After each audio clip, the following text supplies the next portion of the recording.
আল্লাহ রাব্বুল আলামিন বলেছেন, নিসাউকুম হারসুল লাকুম ফাতু হাসাকুম। নিসাউকুম, তুমি তোমার বিবি, তোমার স্ত্রী, তোমার জমি হলো, ভূমি হলো। এই জমিতেই ভুট্টা হয়, সরষা হয়, কলাই হয়, বাদাম হয়, যত রকমের ফল ফুল হয় সবই জমিনের ভিতরে হয়। তো বন্ধুরে আমার, যে স্ত্রীকে নিয়ে আমি আর আপনি ঘর সংসার করি, তো তার সম্বন্ধে আমাকে কিছু চিন্তা ভাবনা করতে হবে। আপনি এখন হয়তো হালকা বসে আছেন, হয়তো জোয়ান হয়ে গেছেন, হয়তো বুড়া হয়ে গেছে। বুড়া মানুষটা সুবহানাল্লাহ, একটা আমাদেরই গ্রামে একটা বুড়া, যে বুড়াটা আওলা পাওলা হয়ে ঘুরে বেড়াচ্ছে। আল্লাহ রাব্বুল আলামিন তাকে মান দিয়েছে, টাকা দিয়েছে, জমি দিয়ে সবই কিছু আছে। তার স্ত্রীটা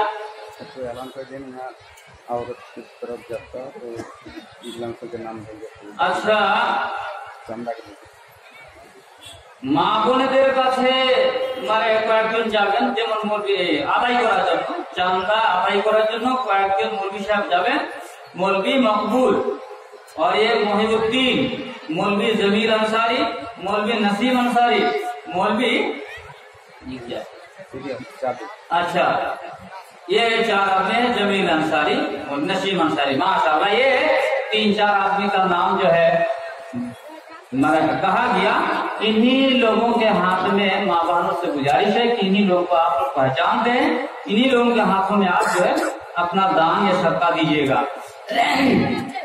তো বলছেন কি, বিয়ের উদ্দেশ্যটা হলো ধর্ম সংরক্ষণ করা, যৌন ক্ষুধা নিবারণ করা এবং সন্তান উৎপাদন করা। এই হলো কারণ।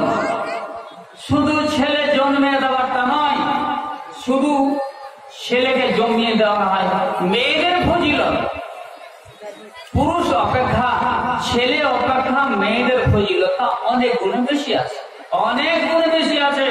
আল্লাহ রাসূল সাল্লাল্লাহু আলাইহি সাল্লাম বলছেন, একটা যদি তার বেটি হয়ে যায় তাহলে সে লোকটা জান্নাতি, 2টা যদি মেয়ে হয়ে যায় তো সে জান্নাতি, 3টা মেয়ে যদি হয়ে যায় তো সে জান্নাতি। কেন জান্নাতি বলা হলো?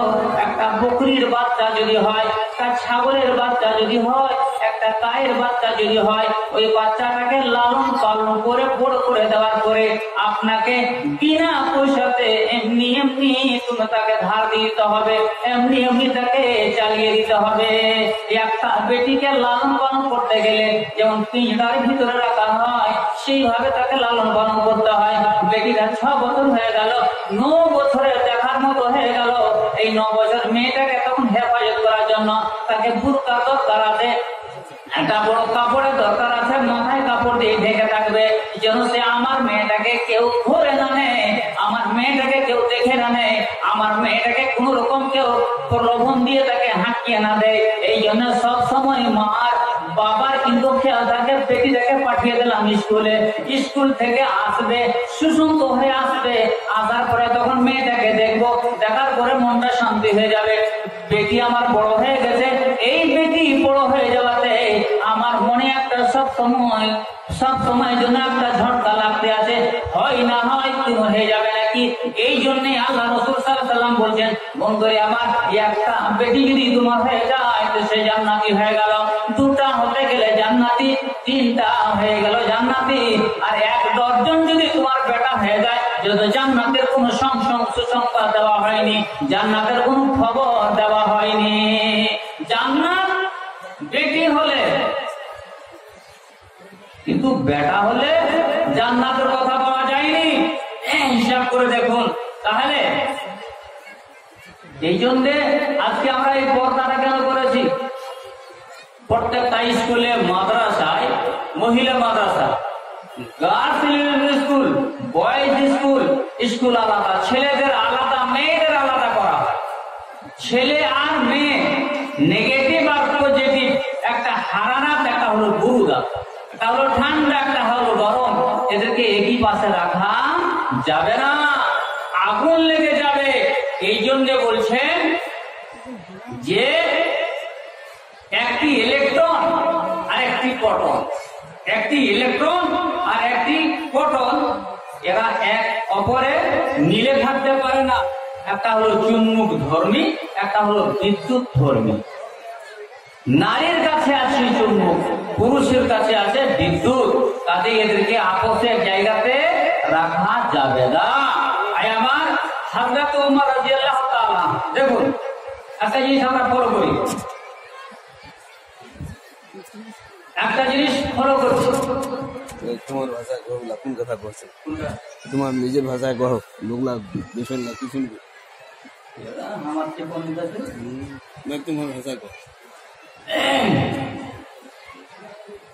তো হযরত ওমর রাদিয়াল্লাহু তাআলা আনহু দরবারে একটা ছেলে, একটা মেয়ে, তিন পুরুষ দুইজন হাজির হয়ে গেছে। কেন? তো হযরতে উমরের দরবারে এসে মেয়েটা বলছে, আমিরুল মুমিনিন খলিফাতুল মুসলিমিন, আমি আপনার কাছে এসেছি একটা অভিযোগ নিয়ে। এই লোকটার সঙ্গে আমাকে চুক্তি সাধন করে দেন, আমি সাথে থাকবো না। থাকবে না, তালাক নিয়ে নিবে। সে আমাকে চুক্তি সাধন করে দেন, আমাকে আলাদা করে দেন, পৃথক করে দেন, আমি এই লোকটার সঙ্গে থাকবো না। হযরত ওমর রাদিয়াল্লাহু তাআলা আনহু তিনি দেখলেন, চিন্তা ভাবনা করে দেখলেন যে কেন এরকম হয়েছে। এক কথাই বলি, একটা স্ত্রী নিজের স্বামীকে সন্তুষ্ট করার জন্য যদি সুরমা লাগে সুরমা দিয়ে দেয়, যদি কাজল লাগে কাজল দেয়, ভালো যে কাপড়টা আছে সেটা পরে নেয়, আর সুন্দর কাপড়টা পরে নিজের স্বামীকে লোভানোর জন্য, তার মনটাকে জয় করার জন্য এইভাবে সে করে থাকে। বন্ধুরে আমার, হযরত ওমর জ্ঞানী মানুষ, চালাক মানুষ আছেন, লোকটাকে দেখে বলল যে দেখো তুমি এখানে বসে থাকো, আর ওই স্ত্রীটাকে, মেয়েটাকে বললে তুমি একটু সরে চলে যাও। তারপরে হযরত ওমর বলছেন, এরে খেপা, এরে পাগল, তুমি ওই মাঠে, খেজুরের মাঠে আর খেজুরের ভূমিতে তুমি কাজ করছিলে, তোমার বগলের চুলগুলো বড় বড় হয়ে আছে, তোমার দাঁতগুলো ময়লা হয়ে লাল হয়ে আছে, তোমার মোচগুলো লম্বা লম্বা হয়ে আছে, তোমার শরীরটা হ্যাংলা জংলা হয়ে আছে, এই বিকট চেহারা হয়ে আছে। এই জন্যই হযরতে আমিরুল মুমিনিন খলিফাতুল মুসলিমিন হযরতে ওমরের কাছে ডাইরেক্ট এসে ছেলেটা বলছে, আমিরুল মুমিনিন, আপনি আমাকে চুক্তি সাধন করে দেন, লোকটার সঙ্গে আমি থাকবো না। আমি আমার স্ত্রীকে দেখে যেমন সন্তুষ্ট হয়, স্বামীকে দেখে যেমন সন্তুষ্ট হয়, স্ত্রী যে স্বামীকে দেখে মনটা সন্তুষ্ট হয়। কতগুলো লোক আছে রাখালের মতো মাছ ওইরকম হয়ে আছে, মাথার চুল ওইরকম আছে, পিছন বড়টা ওই রকম আছে, কি করবে কিছু বলতে পারে না, সংসারটাকে চালিয়ে যায়। হযরত আমিরুল মুমিনিন খলিফাতুল মুসলিমিন উনি বুঝে গেলেন, মাঠে ঘাটে লোকটা কাজ করেছে, দাড়ি মত চাঁচেনি, শরীরটায়, এই শরীরের মধ্যে কতগুলো দাগ ধাব্বা লেগে আছে, ময়লা ঝয়লা কাপড় হয়ে আছে। এই জন্য মেয়েটা বলছে আমাকে ছুটি সাধন করিয়ে দেন, আমি এর সঙ্গে থাকবো না। হযরতে আমিরুল মুমিনিন খলিফাতুল মুসলিমিন হযরতে ওমর বললেন, এই তুমি এখানে বসে থাকো, আর লোকটাকে বলো তুমি বাড়ি চলে যাও, গা হাত ধুয়ে নাও, আর সুন্দর করে যত অতিরিক্ত চুলগুলো আছে, বাড়তি চুলগুলো আছে, চেঁচে চুচে পরিষ্কার করে ভালো কাপড় যেটা আছে সেটা দিয়ে পরে আসো, তোমার এখানে তোমার ফাইসালটা করে দিব। বলছে আপনি আমাকে জুদা করে দিবেন নাকি? যদি আপনি আলাদা করে দেন তাহলে তো মরে যাবো। বলছে না না, ওটা করা যাবে না, তুমি যাও, গাটা ধুয়ে চলে আসো। লোকটা গেল, মদকে চেটে নিল, সুন্দর করে তেল লাগিয়ে নিল, আর গোসল করে নতুন জামা পরিষ্কার যেগুলো আছে পরে চলে এলো। আর আসার পরে মেয়েটার কাছে দাঁড়িয়ে গেছে, আর যেমনি দাঁড়িয়ে গেছে তেমনি মেয়েটা তার মুখটাকে দেখলো, আর একবার নয়, দুইবার নয়, তিনবার করে চুম্বক খেয়ে নিল। আর হযরত ওমরকে বলছেন, খলিফাতুল মুসলিমিন, আমাদের ফয়সালা হয়ে গেল, আর বিচার করতে হবে না।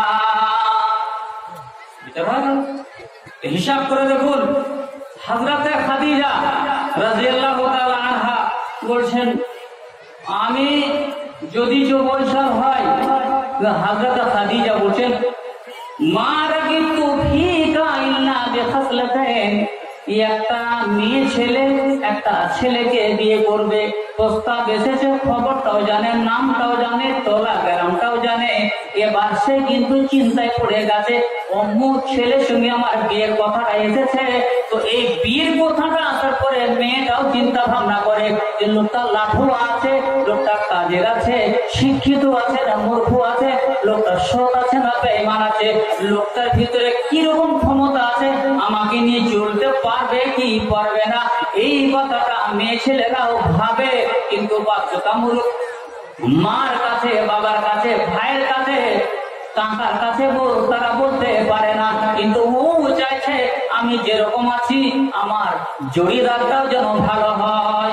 হযরতে খাদিজাতুল কুবরা রাদিয়াল্লাহু তাআলা আনহা বলেন, মা রাগিবতু ফিকা ইল্লা বিহাসলাতাইন, হে আল্লাহর রাসূল, আপনাকে আমি যে পছন্দ করলাম, চয়েস করলাম, তো আপনাকে আমি দেখে নয় যে আপনি যৌবন আছেন, আপনি জোয়ান আছেন, আপনি ঠিক সুন্দর হয়ে আছেন, আপনার পরিকাঠামোটা সাজসজ্জা খুব ভালো আছে, এই জন্য আপনাকে আমি ইন্তেখাব করিনি, আমি আপনাকে বাছাই করিনি, ছাঁটাই করিনি। আপনার কাছে দুটা গুণ ছিল, এই দুনিয়া আমাকে মুগ্ধ করেছে, পাগল করেছে, এই জন্য আপনাকে আমি চয়েস করে নিলাম। কোন কোনটা গুণ ছিল আল্লাহ নবী? বলছে আমিন as-সাদিক। আল্লাহ নবীকে মক্কা ভূমিতে, মক্কা নগরী যত মানুষ আছে সবাই আল্লাহ নবীকে আমিন বলে ডাকতো, সাদিক বলে ডাকতো। আল্লাহ রসুলের দ্বারা কোনদিন অন্যায় হয়ে যায়নি, আল্লাহ রসুল কোনদিন অন্যায় কথা বলেননি, আল্লাহ রসুল মীমাংসার দিকেই চলেছেন। আমিন বলা হতো আমার তার, এবং সাদিক মানে সচ্চা বলনেওয়ালা। এই দুটি গুণের কারণে আল্লাহর নবী কে হযরত খাদিজা বলছেন আমি চয়েস করে নিলাম। বন্ধুরে আমার, চিন্তা করে দেখুন, যেমন আমি চাইছি যে আমার স্ত্রী সুন্দর হোক, আমার স্ত্রীও চাইছে আমার স্বামী যেন সুন্দর হোক, উভয়ের সঙ্গে উভয়ের যদি মিল না হয় তো কোনদিন হবে না। এই জন্য কবি বলেছে, বিয়ে দিলে দাও দেখে সুপাত্রী সুবর, ভুলিও না কারো দেখে পাকা বাড়ি ঘর। ভালো আম কিনো ভালো দেখো না বাগান, আর ভালো সোনা কিনো ভালো দেখো না দোকান, কিনিও না টক আম হোক রূপে লাল, দিকে না হয়ে লাল বাজারে বকাল, কিংবা বাদুড়েতে খাই আছে যেই আমে, কিনিও না যদি পাওয়া যায় সস্তা দামে। ভালো জিনিস চয়েস করে নিয়ে আসতে হবে আর সংসারকে গড়িয়ে দিতে হবে। বন্ধু আমার, এই জন্যই বলছিলাম, চিন্তা করে দেখুন, অনেক কথা রয়েছে, অনেক কথা রয়েছে। আপনাকে একটা ইতিহাস শোনাচ্ছি, ইতিহাস নয়, যেমন হযরতে হাফিজ ইবনে আব্দুল বার, আমার টাইম শেষের দিকে আছে কিন্তু এর মধ্যে দেখুন একটা যে ইতিহাসের কথা বলবো সংক্ষিপ্ত, এর মধ্যে মা বোন ভাইদেরকে বলছি, এই অল্প সময়ের মধ্যে যদি আপনারা কিছু দিতে পারেন, অল্প সময় আপনাকে যে সুন্দর একটা ইতিহাস শোনাচ্ছি। হাফিজ ইবনে আব্দুল বার, হাফিজ ইবনে আব্দুল বার ওনার একটা মশহুর কিতাব আল ইস্তিআব, ইমাম ইবনে হাইসামের হাওয়ালা দিয়ে আল্লাহ রসুল খাদিজার সঙ্গে হয়েছিল সম্পর্কটাকে জানেন। তো আল্লাহ রসুল গারে হেরাতে গিয়ে আল্লাহর ধ্যানে থাকতেন,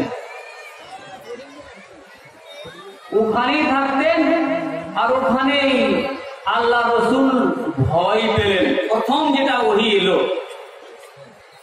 ভয় যে হয়ে গেল, তো এই ভয়ে জোর করে দাবলে বলেন, ইকরা বিসমি রাব্বিকাল্লাযী, আমি পড়তে জানি না, আবার চাপ দেওয়া হলো, আমি পড়তে জানি না, আবার চাপ দেওয়া হলো, পড়তে জানি না, পড়তে পারলেন, তারপরে বললেন ইকরা বিসমি রাব্বিকাল্লাযী খালাক।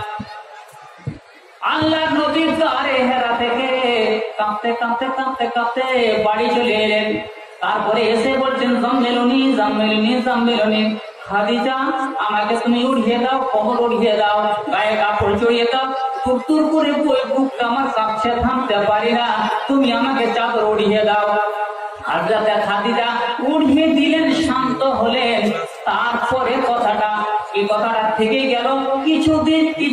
কিছুদিন পার হয়ে যাওয়ার পরে হযরতে খাদিজা রাদিয়াল্লাহু তাআলা আনহা বলছেন, আপনাকে যে লোকটা দেখে ভয় হয়েছিল ওই লোকটা যদি চলে আসে তো আপনি অবশ্যই আমাকে বলে দিবেন। তার মানে জিবরাইল আমিন যে কাণ্ডটা গারে হেরাতে আপনার হয়েছিল, আপনি কাঁপতে কাঁপতে এসেছিলেন, ওই দৃশ্যটা, ওই জিনিসটা মনে পড়ে গেছে। কিছুদিন পরে হযরতে খাদিজা তখন বলছেন, আল্লাহ রাসূল, ওই যে লোকটা এসেছিল আর আপনি কাঁপতে কাঁপতে আমার কাছে এসেছিলেন, ওই লোকটা যদি আপনার কাছে আসে তো আপনি আমাকে অবশ্যই বলে দিবেন। আমি কিছু জানকারি জানছি, আমি কিছু জানবো সেখান থেকে। পাগলি তুই কি জানবি? বলছে, আপনাকে বললাম যদি আপনি দেখতে পান জিবরিল আমিনকে তো আপনি আমাকে বলে দিবেন। দুইজন বেশ বসে গল্প করছেন। তারপরে হযরতে জিবরিল আমিন আসছেন। আল্লাহ রাসূল বলছেন, খাদিজা, জিবরিল আমিনকে দেখি মনে হয় ভাসছে, এই চলে আসছে, কাছে চলে এসেছে। হযরতে খাদিজা কত চালাক নারী ছিলেন, যত জ্ঞানী ছিলেন, কত পণ্ডিত ছিলেন। তিনি পরীক্ষা করতে কিভাবে চাইছেন এটা প্রকৃত ফারিস্তা আল্লাহ আছে না কোনো জিন ও শয়তান আছে, আমার লোকটাকে বহকিয়ে মনে হয় অন্য কোনো জায়গাতে নিয়ে যাবে। হযরতে খাদিজা বললেন, যখন আপনি দেখতে পাচ্ছেন ফারিস্তাকে, ওই লোকটাকে দেখতে পাচ্ছেন, তো হযরতে খাদিজা বললেন, আপনি আমার এই জাঙ্ঘের উপরে বসে যান। বসিয়ে নিলেন আল্লাহ রাসূলকে। আচ্ছা, আপনি বলুন যে দেখতে পাচ্ছেন? বলছে, হ্যাঁ দেখতে পাচ্ছি, এখনো লোকটাকে আসতে আছে। হযরতে খাদিজা আল্লাহ রাসূলকে ডান থেকে বাম জাঙ্ঘের উপরে বসিয়ে নিলেন। আর বসিয়ে নেওয়ার পরে বলছেন, হে আল্লাহ রাসূল, আপনি বলুন তো আপনি কি জিবরিল আমিনকে দেখতে পাচ্ছেন? বলছে, হ্যাঁ রে, এখন পর্যন্ত আমি কিন্তু দেখতে পাচ্ছি, উনি আসতেই আছেন। ভাই আমার, এবার হযরতে খাদিজা রাদিয়াল্লাহু তাআলা আনহা নিজের কোলের উপরে বসিয়ে নিলেন।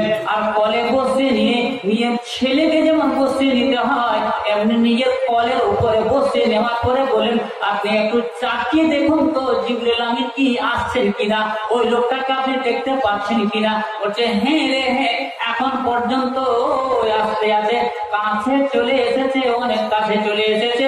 এবার হযরতে খাদিজা কত জ্ঞানী ছিলেন, কত পণ্ডিত ছিলেন এবং কত মেধামালী আমরা ছিলেন, সুবহানাল্লাহ। এবার হযরতে খাদিজা মাথার কাপড়টাকে এমনি করে খুলে দিলেন। তারপরে বুকে যে ওড়না আছে, এই ওড়নাটাকে খুলে খালি করে দিলেন। আর তারপরে বলছেন, হে আল্লাহ রাসূল, আপনি বলুন তো, এবার চেয়ে দেখুন আকাশের দিকে, আপনি ওই লোকটাকে দেখতে পাচ্ছেন কিনা। বলছে, না রে, আর কিন্তু দেখতে পাওয়া যায় না। আর হযরতে খাদিজা রাদিয়াল্লাহু তাআলা আনহা বলছেন, হে আল্লাহ রাসূল, পরিষ্কার করে বলে দিচ্ছি, যে লোকটাকে আপনি দেখতে পাচ্ছেন এটা শয়তান নয়, এটা ভূত প্রেত নয়, এটা আল্লাহর ফেরেশতা আছে। যদি শয়তান হতো তো শয়তানটা আকাশে চলে আসতো। আর আমি যে নিজের এই অঙ্গটাকে খুলে দিলাম, আমার সিনাটাকে, আমি বুকটাকে খুলে দিলাম, সে কিন্তু লজ্জায় হারিয়ে গেল, চলে গেল। এটা আল্লাহর ফেরেশতা আছে, কোনদিন আপনাকে শয়তান বিভ্রান্ত করতে পারবে না। ছেলেরা আপনাকে কান কেটে দিবে, অনেক অনেক ইতিহাস আছে এবং তারিখ আছে। তো আমি আপনাদের কাছে অনুরোধ করব যে আপনারা কিছু দিতে পারবেন না। একটি আয়াত নাযিল হলো, মান জাআ বিল হাসানাতি ফালাহু আশরু আমসালাহা ওয়া মান জাআ বিস সাইয়্যাতি মিসলাহা। যদি কোনো মানুষ একটা ভালো কাজ করে দেয় 10টা নেকি হবে, একটা মানুষ যদি অন্যায় কাজ করে দেয় একটাই পাপ হবে। ভালো কাজ করতে গেলে 10টা নেকি, মন্দ কাজ করতে গেলে একটা পাপ। এটা আয়াত নাযিল হলো নবীর উপরে। আরেকটি আয়াত নাযিল হলো, কি হলো, ওমাইয়ুরিদুল্লাহ কারাদান হাসানা ফায়ুযআফ লাহু আযআফান কাসীরা। তার মানে একের বদলা 10, একটা ভালো কাজ করতে গেলে 10টা নেকি পাওয়া যাবে, যে আল্লাহ নবী চুপচাপ আছেন, এই আয়াতটা শুনে চুপচাপ আছেন। দ্বিতীয় আয়াত নাযিল হলো, যদি কোনো মানুষ আল্লাহকে 1 টাকা নয় যদি কোনো মানুষ আল্লাহকে যদি কোনো মানুষ একটা টাকা ধার দেয়, করজ দেয়, তো তার বিনিময়ে তাকে 70টা নেকি দেওয়া যাবে। নবী সাহেব চুপচাপ হয়ে আছেন, তার মানে বলবে যে